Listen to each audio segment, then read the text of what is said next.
Gusto kong matanggap niyo ang bagay na ito. This anointing. Itong anointing na galing sa Diyos.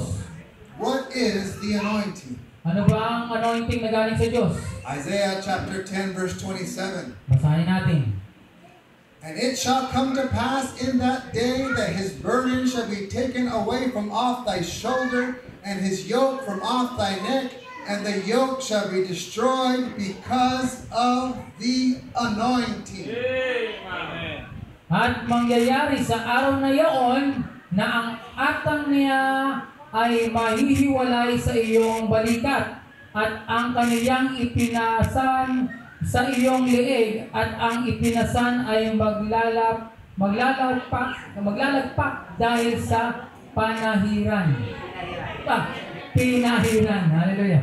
The anointing Ang anointing, is the yoke destroying, yung pagsira ng pamatok na nakapatong. burden removing Burden, yung bigat ay tinatanggal. power of God.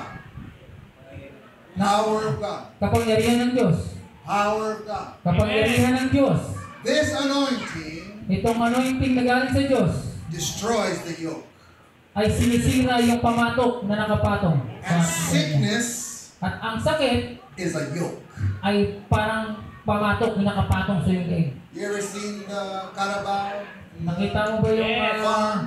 Karabaw sa probinsya? He had this yoke on his neck. Meron siyang nakapatong na kahoy dun sa kanyang leeg. It puts pressure on him. At dun mabigat. It holds him back. At yun talaga hindi niya kayang hilahin ito. Hirap na hirap. He's not free. Hindi siya malaya. This sickness Itong sakit na ito is a yoke. ay kabigatan. It holds you back. At ito'y tinutulak pabalik. It does not allow you to be free. Hindi ka malaya. Hirapan ka. But the anointing But ang anointing ng Diyos, destroys the yoke binawasak niya yung pamatok na yun. that you may be free. Para ikaw ay maging malaya. Hallelujah. Huli na Panginoon. Anything, Ano mang bagay, a yoke is anything ang pamatok na ito ay pwedeng maging kahit ano man, that keeps you in bondage.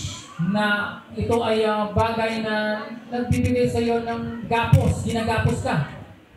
I'm afraid. Ay nakakatakot isipin I want to be able to speak to people. na nawa ay makapagsalita ako sa mga tao. I'm afraid to be around people. Ako'y takot na makasama sa mga ibang tao. Well, that fear Yung takot na yan is a yoke, ay pamatok o kabigatan. and it keeps you in bondage.